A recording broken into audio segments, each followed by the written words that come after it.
Hi everyone, welcome to another episode of Flourish FM, a podcast for the good life. Our guest today is Israa Nasir. Israa is a psychotherapist, writer, and the founder of WellGuide, a digital community for mental health awareness. She recently published Toxic Productivity, Reclaim Your Time and Emotional Energy in a World That Always Demands More. It was published last week, November 2024. It's a book that demonstrates how to challenge the various masks of toxic productivity and societal pressures around managing time by focusing on emotional regulation. Israa is a Pakistani-Canadian child of immigrants, and she has a specific focus on mental health, identity formation, and healing for the AAPI first and second generation immigrant community. She has been featured in major publications including NBC, Vox, Huffpost and Teen Vogue, and been invited to speak at corporations and institutions including Google, Meta, and Yale University. She has over a decade of experience as a licensed therapist in Ontario and New York, and specializes in empowering individuals through therapy, workshops, and engaging content that addresses emotional well-being. Nick, what did you enjoy most about our conversation with Israa? I think it was different than I expected when we first invited her, and based on how I think about productivity. And that's just really what I want to highlight for the audience, that the way she's talking about it is compulsive doing, right? Mm-hmm. It is a coping mechanism. It has to do with self-acceptance. It has to do with motivation. It has to do with mindset. It's not this simplistic message of just, hey, it's bad or unhealthy to try to do a lot of things, right? It's extremely nuanced and thoughtful and layered with the science. And I think she shares that layering throughout the conversation. So I just appreciated how it shifted my perspective kind of on not just whether or not to do lots of things, but how to do those things and when not to do those things. And it was great chat. Absolutely. I loved it too. This is Toxic Productivity and Our Ability to Flourish with Israa Nasir. Israa, welcome. How are you doing? I'm good. It's start to a new week. I have lots of stuff to do, so I'm really good. I'm also excited to chat with you guys. We're very excited to chat to you. Hopefully the start of a healthy, productive week, which is something we're going to move into today. So we've loved reading your book, which you recently published, Toxic Productivity, Reclaim Your Time and Emotional Energy in a World That Always Demands More. So let's start off with the basics. What is toxic productivity? Toxic productivity is a frame of mind or a mindset where the outcomes of our productivity become very closely tied to how good we feel about ourselves. So how we feel about ourselves in terms of our value and belonging, acceptance, love, all of that becomes contingent on the outcomes that we're achieving, whether at work or in our personal relationship. And so you can only imagine what that does, right? It makes your relationship secondary because you're pursuing achievement and productivity. Wellness, healthy habits fall to the wayside because you're in pursuit of achieving things. And finally, there is not a lot of intentionality in toxic productivity. We are just kind of on autopilot. We're just doing things because we think we should, we have to, somebody else is doing it. Someone else told us we have to do it. And so we're just kind of on the treadmill, but there's no personal intention as to why we're doing the things we do. Compulsive doing. Yes, compulsive doing. Interesting.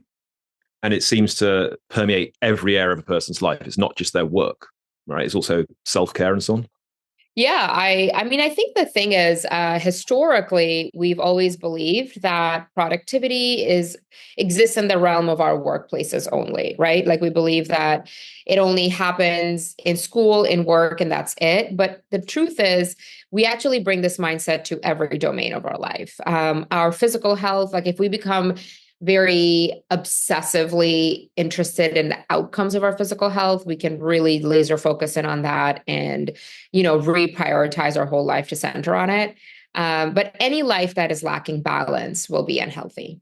Okay, thank you. So given the theme of this podcast, we'd love to hear about how toxic productivity impacts our mental health. And you're an expert on mental health, right? You're a psychotherapist. Your work specializes in improving people's mental health. How does it impact our mental health and also our well-being more broadly? It impacts our mental health because it impacts our self-worth. And self-worth is the inherent value we see in ourselves just by virtue of being a human being. Our self-esteem is the piece that is linked to external achievements and outcomes, right? But our self-worth should be consistent. We should feel good about the value we bring into the world inherently. And toxic productivity tells us that we are not worthy if we are not achieving something. And so whether it's the role you play in your family, whether it's the kind of parent you are, whether it's the way you show up in your romantic relationships, in your career, we start feeling really bad about ourselves. And what that does is it compels us to do more, to achieve that sense of belonging, to achieve that acceptance. And that kind of lays the groundwork for some really unhealthy habits around our mental health, which can be a hyperactive inner critic, constantly berating yourself in your head, right? And that can really continue to lower your self-worth. It can look like excessive perfectionism, which really is just anxiety, right? Perfectionism is another form of anxiety where we're trying to control for a lot of things. So that's how it affects your mental health. And I think broadly speaking, it sets in motion a lot of unhealthy physical health habits that eventually roll up to impacting your well-being in general. Poor sleep, skipping meals, skipping working out, or, a lot of people get caught in the cycle of being tired and then utilizing things like coffee or caffeine pills to keep themselves going, can easily spiral into coping with other substances as well. So it does have like a ripple effect over time. There's so many different little kind of nuanced questions I want to ask here, but maybe let's start here. And this will maybe nudge us into some of I'm curious what the differences are maybe between toxic productivity and if we're going to call it healthy productivity, or just having goals, or like a basic sense of accomplishment, right? Like kind of what that sweet spot looks like, and trying to delineate those things before we go further. Absolutely. So the difference between setting and achieving goals and having a toxic productivity mindset and having a toxic productivity mindset is that when you don't achieve the goal, you are continually motivated to pursue it. But if you have a toxic productivity mindset, you don't achieve the goal. Let's say you make a mistake or you have a failure, so to speak, it actually diminishes your self-perception. So when people lose their jobs, right, they actually start believing that I'm nothing. I'm nothing without my job, right? I'm nothing if I don't have this. And so there's a hyper sensitivity to failure and criticism and mistakes. And that actually breeds a lot of unhealthy productivity because it's a fear-based mindset. And a healthy productivity or healthy pursuit of achievement is a growth-based mindset. Right. That's when you're like, okay, mistakes are a part of this. I'm not a bad person just because I bombed this presentation. I'm not like stupid and like I don't have value just because I didn't get the job. Right. So like there's a big difference there. And the secondary thing that I was going to say about this is that sustainable, healthy productivity sees rest, joy, creativity as a part of the productive process, whereas unhealthy productivity sees all of those things as a waste of time. Rest, joy, creativity. Mm-hmm. Yeah. It's super interesting because it sounds like I think sometimes you hear productivity and you think process, like I said it immediately, the compulsive doing, right? Kind of based on what you had laid out. But a lot of what I'm hearing is intention or like motivation, mindset, stuff that comes before the doing even. Yeah. Yeah. And that's like my biggest thing. Like, when I was also struggling with this a couple of years ago, I was doing a lot of research on why we are so obsessed with achievement, right?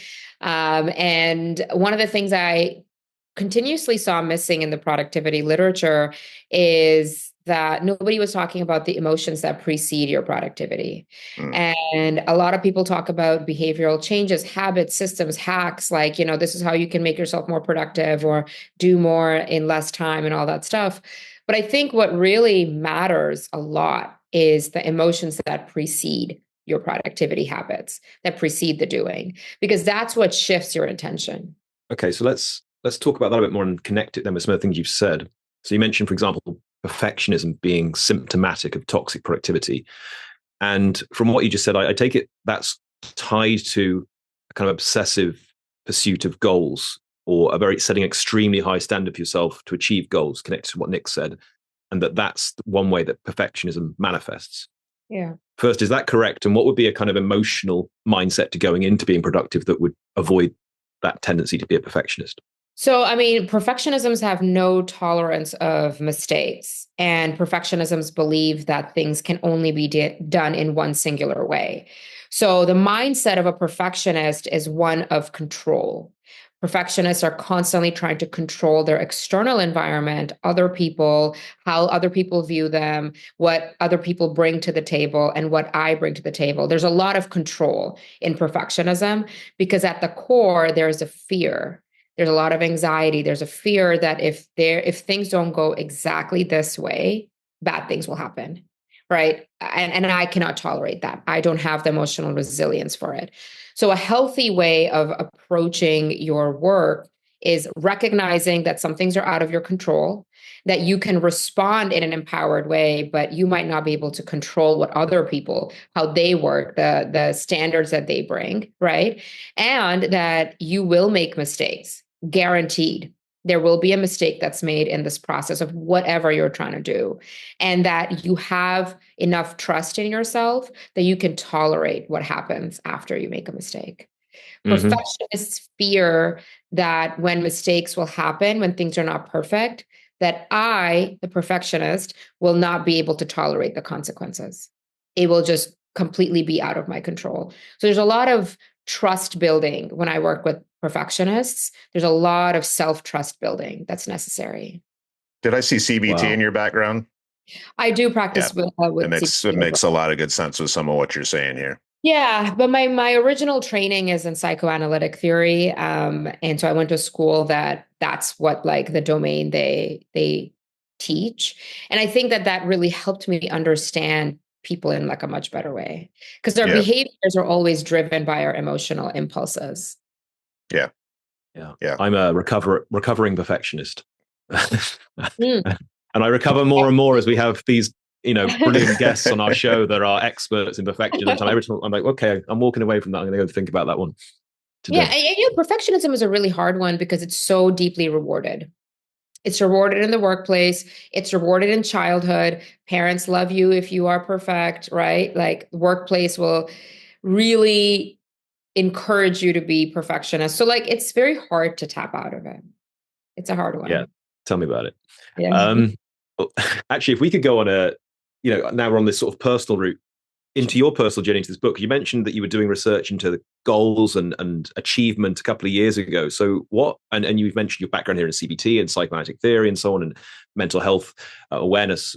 Can you tell us what brought you to this book? Why did you write this book? At the expense of sounding like a cliche, the initial journey into exploring this came out of recognizing that I was not feeling like fulfilled in my life. And I had spent my 20s in this like hyper productive, do it all, everything needs to be done, A plus. And I had spent my 20s like that. So the assumption was, the myth that you're sold is that you're going to put in all this hard work. And by the time you hit your 30s, you're going to get the reward. You're going to get the thing. And then you're going to feel good. Then you'll feel proud of yourself, right? This is just part of the process. And then I hit my 30s and I just kept waiting for that feeling to come. The achievements started filtering in, like the things I had worked hard for, I was getting the result of that, but I was not getting that associated feeling of, oh, wait, no, I am competent. I am good. And I am, I did achieve this because I'm good at these things. And it created massive confusion for me. I was emotionally very confused. And there started to grow a gap between how people viewed me and how I viewed my own life. And I do believe that it's by virtue of being a therapist, and we don't always have the best insight on ourselves. I don't want to put therapists on a pedestal. But I think just by virtue of being a therapist, and I'm also a middle child, I'm also the eldest daughter. So I think there was a lot of intersections of identity that helped me actually just see that something was wrong. there was something wrong that needed to change in my life. And the exploration started with like doing a little bit of screening for depression, because it feels like depression. It feels like, you're disconnected from your life, you're disengaged, things are not making you happy. Other people view you as this like successful, happy person, but inside you're not feeling that way, right? So my first thing was like, am I like high functioning depressed? So I did a little bit of screening questionnaires and talked to my therapist, and that's not what it was. So then I was like, I've ruled this out. Something else is going on. And I was very achievement driven, and I still am to some degree, but like my center of my personality was focused completely on my achievements. And I was raised in a very like high achieving home environment, right? My parents are very high achieving, like work ethic is like number one thing that you do in life, secondary to family and kindness. And so I think it just like, I was like, why do I chase the things I chase? And so then I started reading research on it. And then that's where I realized that nobody was talking about the emotions that precede your productivity. So that's where this came from. So I'm super curious. Do you feel like you found answers in terms of kind of what was missing? Because it sounds like when you say things like fulfillment, like my head goes to things like meaning, purpose, that sort of stuff. And then I start connecting it to what you've laid out in terms of like motivations and mindsets. And it to me, it connects to something you said right off the bat that I found a little surprising, which is like toxic productivity is pretty random. Because I hear productivity and I typically associate it with like thoughtfulness, high executive functioning, like execution, right? But more and more, it sounds like you're saying it's the compulsive doing that lacks, I'm going to call it pure motivation, maybe sort of intrinsic drive, maybe purpose, maybe fulfillment, maybe meaning. But I just find myself searching for these words, and I wonder like how you would characterize it. Yeah, that's a really interesting point. And I'm glad that you brought it up. So productivity on its whole, in the way we view it today, it does require planning, executive functioning, motivation, and greater purpose. Toxic productivity is missing all of that. So it is a coping skill that we are using to deal with difficult emotions around a fear of rejection. Guilt is the biggest one. People feel guilty and then they start doing whatever to alleviate it. Shame of not being good enough, shame of being the kid in the family who didn't get all the gold stars, right? A lot of shame drives toxic productivity. And, there's no intention. Healthy productivity has a lot of intention. We have a North Star, we create a plan, when you are genuinely planning well, you plan for contingencies, you plan for failure, you make a plan B, right? And you go through those processes that can get you healthy, sustainable productivity. But when you're like in this mindset where you're just trying to feel good, you're not planning for that, because all of those things are threats to your sense of self. I think you had like an original question in there that I don't know if I answered. Well, I'm curious if you yes. upon your reflections and conversations, felt like you identified what it or the maybe multiple things were for you. I think one of the things that I identified in myself is that I was not aware of the overarching narrative that I wanted in my life. Like I did not know what my purpose was. So I would just do a lot of things. And I realized, that I would tell myself that, oh yeah, I'm just open to the universe. I'll just say yes to whatever's happening. But the truth is you're putting in the equal amount of energy into things that are not equally important, right? So you're left with this like residual emptiness. Right. And so that was one learning that I was like, I need to actually figure out a one sentence purpose in my life so that I can use that as a filter when things come my way. That requires you to have a lot of self-awareness. It requires you to have some understanding of your values, right? And I had just inherited a set of values from my parents, and my parents are lovely. Like we have a great relationship, but I had just inherited their values, and I thought that this is just the way you live life. How old were you again around that time? I had just turned like 30. So this all happened between 30 and 32. And so like, it required a lot of confronting myself. The second more important thing I learned, and I want to share this with people as much as I can, is that while the foundations of how we were raised impact what we end up as adults, we do have agency to change those patterns. And sometimes the patterns don't change forever, and that's okay because we are a continued work in progress, right? I have done a lot of work on myself to kind of like disconnect productivity and like my sense of self, right? But there are still times when I'm very stressed. My reflex is to do something to feel good about myself. So that doesn't mean that I haven't healed this. And that's what I want to say to people is that the aim of growth and doing any kind of personal development work is not that that feeling goes away forever, that you never have a negative feeling again. It's that you are more and more and more equipped to confront it when it does show up. Okay, thank you so much. So let's get really practical here. So we're coming to the end of the year. As someone's coming to the start of 2025 and they want to be healthy productive instead of toxic productive, what are the kind of the key things that someone should keep in mind when they plan a month, a week, or even a year? You know, a typical approach might be, these are my outcomes by the end of the year, by the end of Q1. Here's how much I want to be doing every week. Here's how I'm going to schedule my life. How would things look different to someone who's living a healthy, productive life? The first thing I would encourage people to do is, yes, brain dump everything, all the things I want. These are the things I need and all of that.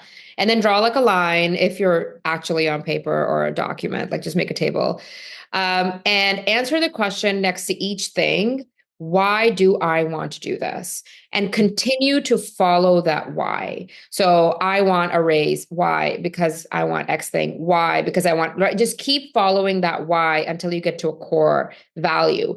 And then kind of see whether or not you actually have to pursue that goal. A lot of us have spillover goals that are just on our list year after year. They roll over in a different form, in a different shape, but we just never stop to question that. So I think it's really important first is ask yourself, why am I actually prioritizing this? Why is this important to me? And what does it matter in the broad scheme of my life?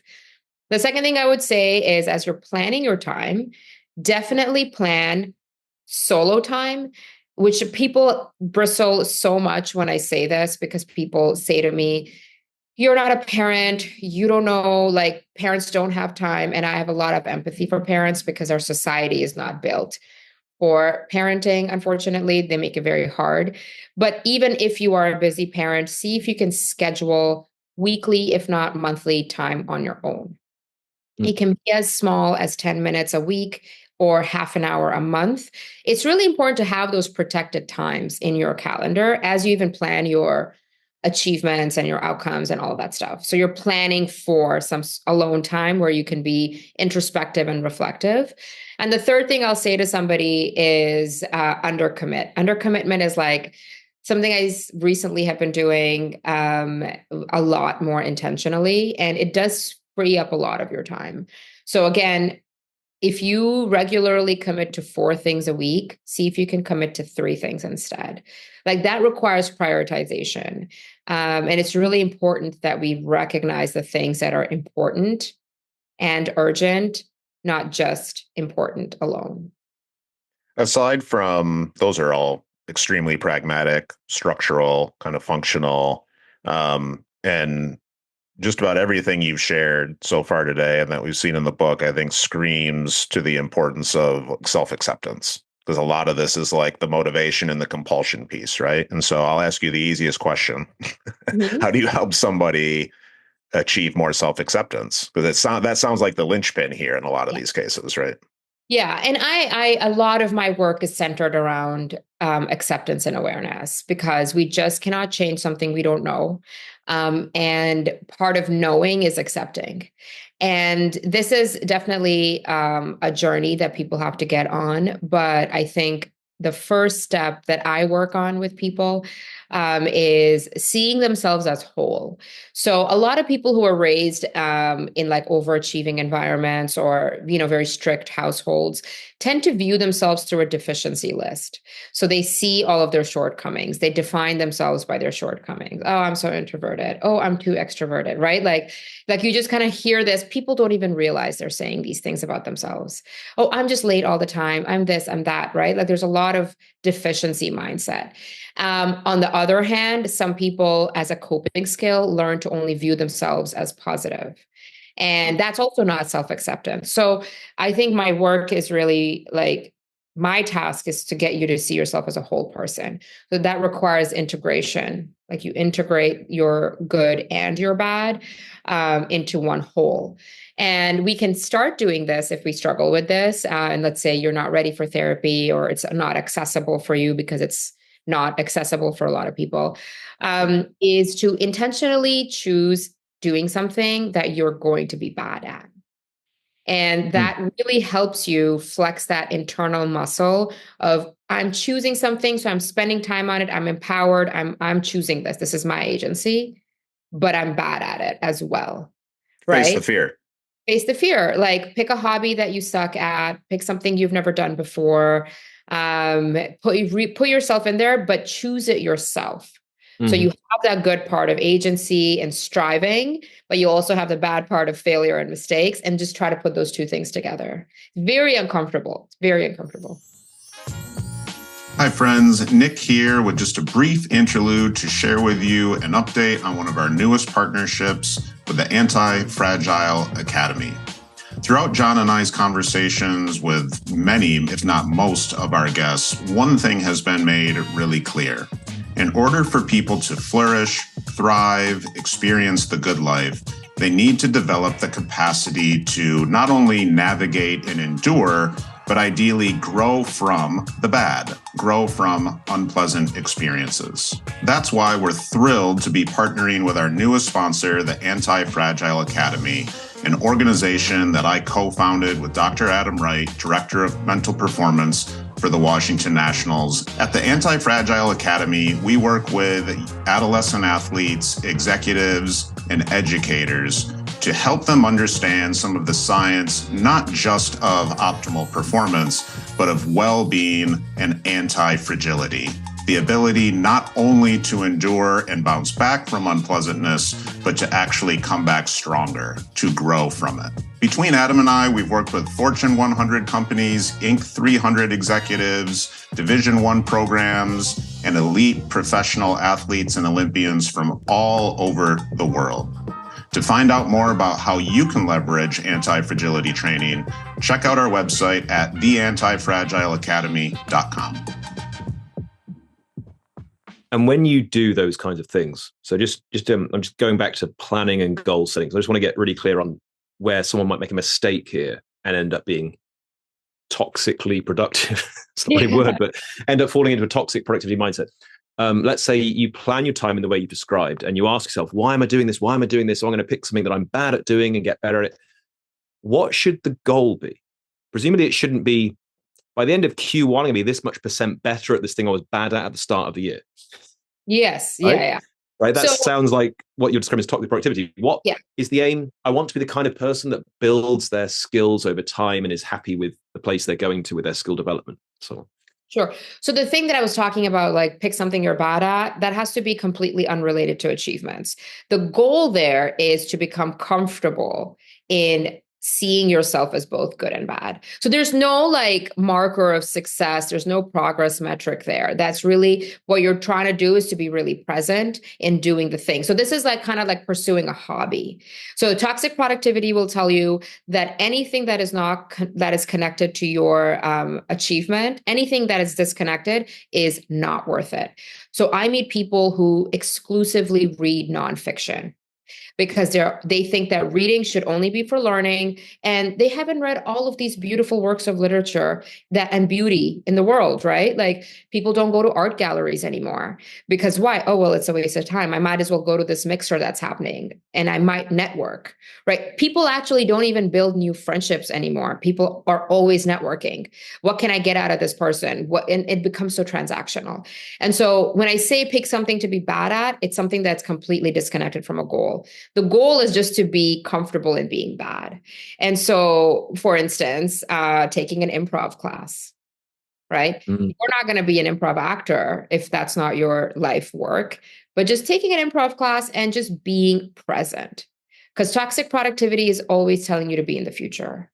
However, if you have goals that are healthy for you that you need to do, because we all have to have goals in life, it's really important to bake in contingencies. What happens if I don't meet this? What will I do then? And then creating these buffer systems for yourself is really important. I'm a very goal-oriented person. Like I have a lot of goals. Like I have, if you see my like vision board, like there's a lot on there, but there's always a section that reminds me that these goals are not who I am. They are things that I pursue. And if I don't get it this year, I will learn from it and make a better plan for next year. And like I continuously do this. And so it's really important to see that. Diffusion. Yeah. This is really powerful. So, and I want to connect this with kind of the ways, the subtle, disguised ways it shows up in life. So the example you've just given then of reading nonfiction resonates with me. A couple of years ago, my dad said to me, "John, when do you read for pleasure?" Because I mean, I read a lot, but he'd always see me like reading, for example, books by our podcast guests. There's a good reason to read those, of course. Great reason to read those, but then just lots of nonfiction on well-being and so on. And he's, reading a novel. He says, "When do you ever read for pleasure?" And since then, that really, shook me. I was like, "You're absolutely right." Since then, I'm always like reading a novel now and not tracking how fast I'm reading it. Just read it whenever I can.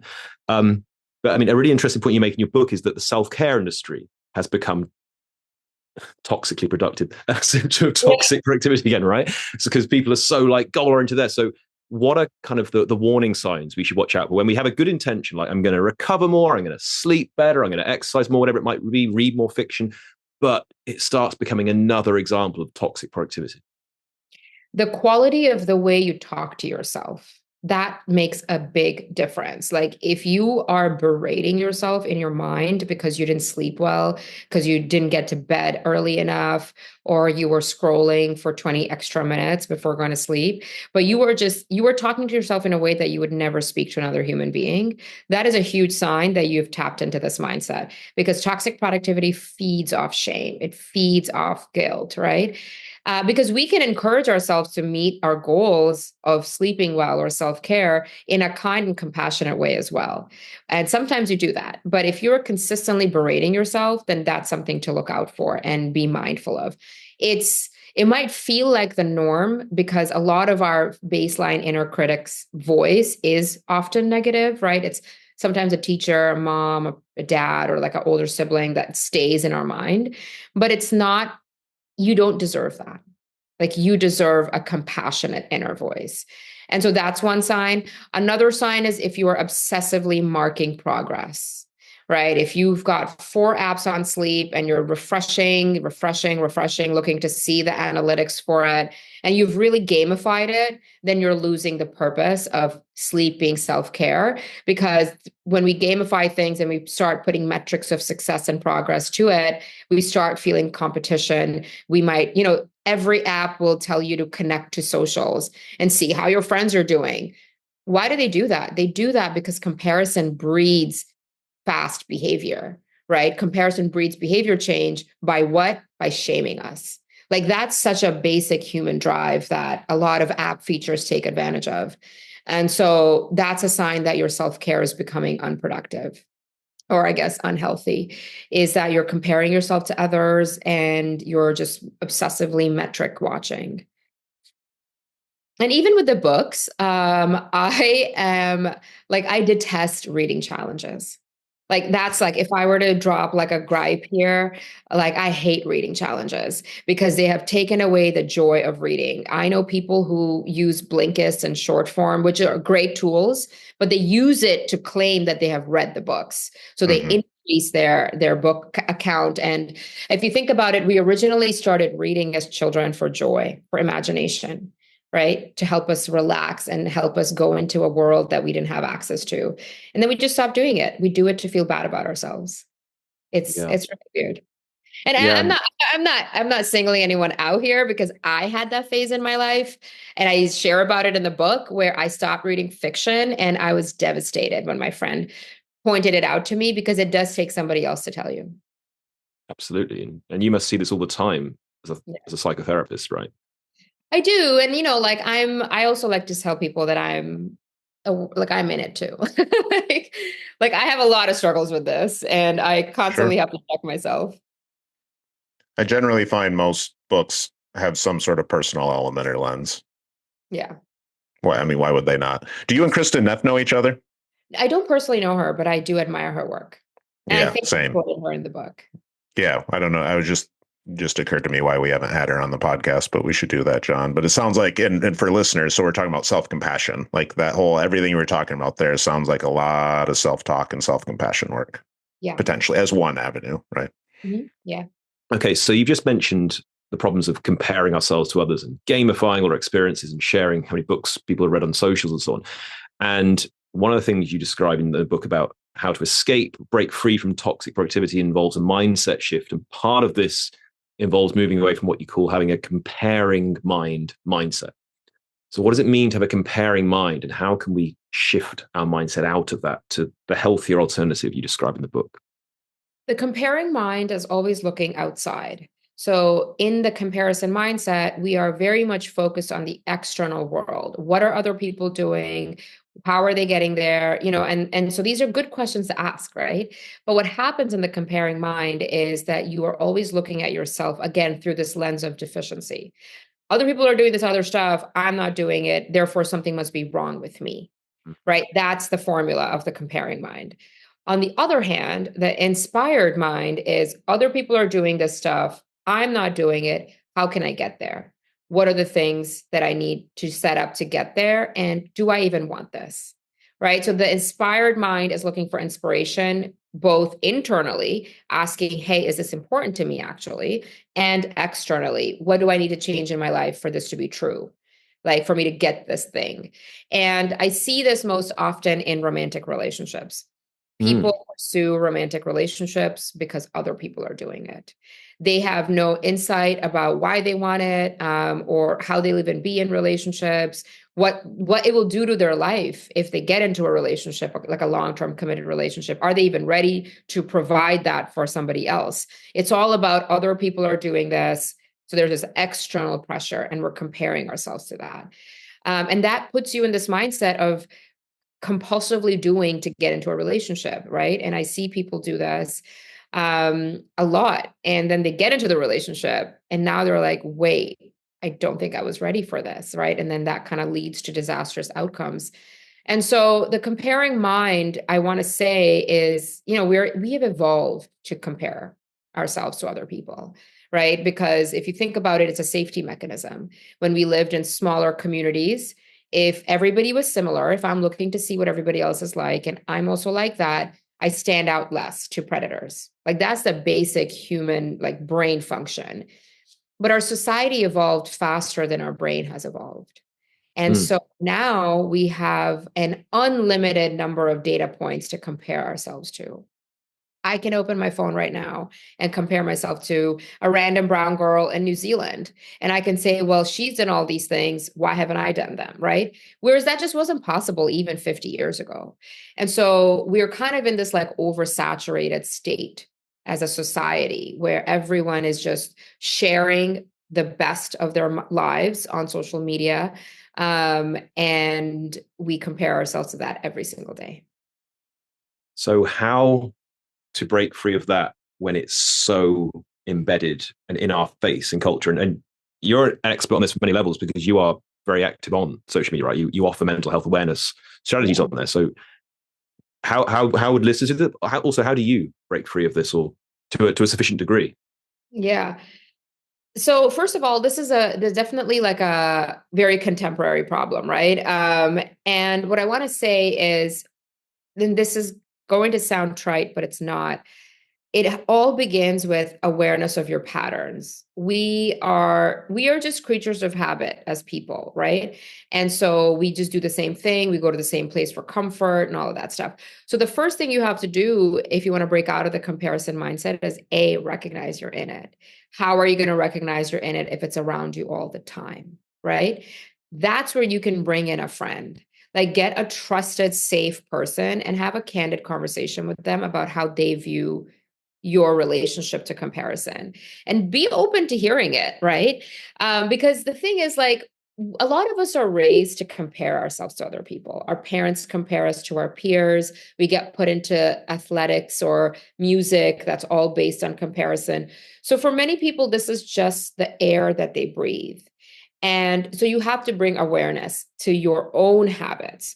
You have to bring awareness to the things that you are doing that's making you feel bad, right? And the most common one today, for the majority of the people who I see and live and work with, at least within the North American, Western Europe landscape, or even like South America, to a lot of degree, is using our phones. People are chronically online, but most people feel bad after scrolling, right? But we don't lock that in. So just bring awareness. Like, do I feel bad after scrolling? Do I feel bad after looking at X person's profile, right? Do I feel like, does my body feel bad? Maybe if you can't access emotions, tap into your body. Like, do I just feel less energetic? So like, I think that's just going to bring awareness. And once you have the awareness, you have to actively make habit changes. Awareness alone is not healing. Awareness just sets the stage. Then you choose habits to change.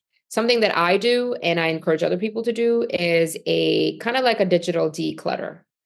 See if you can mute, unfollow, cater your account in a way so that it becomes a pleasant experience for you. Mm-hmm. Once you can have that distance, then you can think about, okay, well, these are the things I'm comparing myself to, let's say relationship. Once you have distance, then you can actually do the introspection. Do I want a relationship? Why do I want it? Why does that person's relationship make me feel bad about myself? What are the fears? And then you can kind of go into it. But it is not something you just stop doing. Mm-hmm. So much of what you said there, I think, translates also to just general, like maybe in a more 30,000-foot view, emotion regulation, right? And I've been, your entire description, I've been thinking the whole time how similar or it sounds to procrastination, just slightly different. Like there's this presence of unpleasant emotion, and you're really dealing with it, coping with it by avoiding it in some way, by trying to make sure you don't have to feel it, right? And so to me, it says, okay, well, if you really want to deal with procrastination or toxic productivity, you've got to have some level of emotional awareness. But the question I want to ask you is something I've at least kind of anecdotally experienced in some of our work. Most people have a pretty poor emotional vocabulary, at least that I've found. I'm curious if you would agree with that, if you would disagree with that, and what people might do to start to better understand, like, what am I feeling, so that they can respond to it in better ways. I absolutely agree with you that most people have very limited emotional awareness, or, emotional literacy. So emotional literacy is awareness, and then being able to regulate, to sit in it, right? And be able to transform it into something that feels less unpleasant. And that's because I think that we don't teach this. It's very recently that I'm seeing my friends' children who are like in preschool, or very, like, they're very young, like grade 1. They are teaching emotional awareness and regulation and affirmations and stuff like that now. Like, this is in 2024. Even 5 years ago, even pre-pandemic, societally, we did not have a lot of emotional literacy. Now you see it everywhere, narcissism, gaslighting, emotional boundaries. Like, you see this permeate popular Inside culture. Out. Yeah. Inside Out. Oh my God, what a great movie. So I think that emotional regulation is the key to having a happy life. That is like that's the hill that I'm putting my flag on. Because if you don't have emotional regulation, you will never feel present, because dysregulated emotions constantly take you out of the present moment. We are scared of our emotions, so we cope in unhealthy ways. We don't understand our emotions, so we react in unhealthy ways, right? We repress our emotions and then become physical health issues. And so emotional regulation is the key. And even for toxic productivity, for example, right? If you carry a lot of shame, let's say from your childhood experiences around achievement, and you don't know how to process that discomfort, you can't name it, you can't sit in it, and you can't release it, then you're going to continue to operate from a toxic productivity mindset to ignore the shame, right? And so that will continuously lead you to a disconnected life. And that was actually my experience. I had a lot of productivity shame, which I literally did not even know until I was 31 years old. So it's a very common experience, and I think emotional regulation is key. It's my most important skill that I teach people. Yeah. Has Daniel Goleman's work been influential on you? He was our most recent podcast guest. He's definitely in the book. I definitely read a lot of his research as well. I think I read like over 300 papers and related portions of books and stuff for this book. Wow. So yeah, it has influenced it, but I wouldn't say that it's the only influence. Yeah, sure, of course. Sure. How did you read 300 papers in a healthy, productive way? You do it over a span of a year, literally. You set up a schedule, and you don't overshoot your schedule. And you do it for the right reasons. Yeah, you do it for the right reasons, for sure. But I did it over a long period of time, because my instinct, John, was to do it in a short period of time. My instinct was, hey, I can just do this in 8 hours. I told my publishers that I would have this manuscript to them in 10 months. I sent it back in 24 months. So, there is this unrealistic expectation that people have when it comes to toxic productivity. And in writing the book itself, I learned a lot about myself. Yeah. And I bet it's a much better book because you spent more time on it in that kind of way and we thought it more carefully. 100%. The first draft is garbage. I could never, ever have anybody read it. It's worth highlighting. You spoke to this earlier, and I've not had a chance to listen to the episode, so forgive me if you and our friend Scott Barry Kaufman, shout out the Psychology Podcast, talked about this. But you used the word autopilot earlier. Yeah.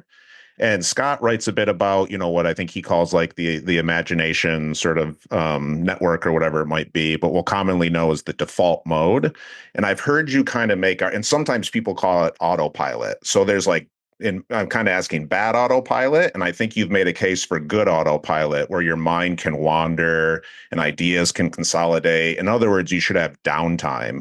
And I wonder if you might just kind of distinguish between those two for us, if I'm picking up what you're putting down. Yeah. So I make a distinction between engaged downtime and autopilot. So autopilot is when we are not present, we're not engaged, we're just going through the motions, we're just doing the thing. Even things like journaling, for example, like I was forcing myself to journal in the morning because I was like, that's what you're supposed to do. But I was just kind of going through it. I was very disengaged, right? Actual engaged downtime is very different, where you intentionally choose to disconnect, and not just from your phone, but from obligations, from all your to-do list, from everything. That downtime is really important because that's where we daydream. That's where we let our mind wander, and we can be creative. And creativity is not just for people who pursue creative arts. Creativity is important for the human spirit. We solve very important technical problems through creative thinking, right? You don't have to be writing poetry to be creative. I think a lot of people mistake that. Creativity just makes us more dynamic human beings. And if we don't have downtime, creativity just completely suffocates. We can't access that part of our brain. I forget if I read it somewhere, just someone at some point, I think, talked about goal setting. And I don't mean in this sort of artificial arbitrary, I mean for life. What do we want our life to look like in the recipe for life? That's a creative endeavor, right? It's about putting together disparate dots, right? And that's kind of what I felt, you saying there. And that was a great description. So thank you. Yeah, thanks. Absolutely. Thank you so much. So Israa, we have a traditional question we ask all our guests. which we innovatively call the flourishing question. What is the one lesson on flourishing? Speaking of creativity, yeah. What is the one lesson on flourishing that you'd love our listeners to walk away from this episode with, and what would be a practical step for putting it into action? My one lesson on flourishing is that if you are present, your life starts to feel easier. And that sounds so like an Instagram quote or anything, but like it's not. It's generally like when you are present, you can be present for other people. You can actually take in what's happening around you. You are less reactive. You can choose a response. Presence changes the quality of your life.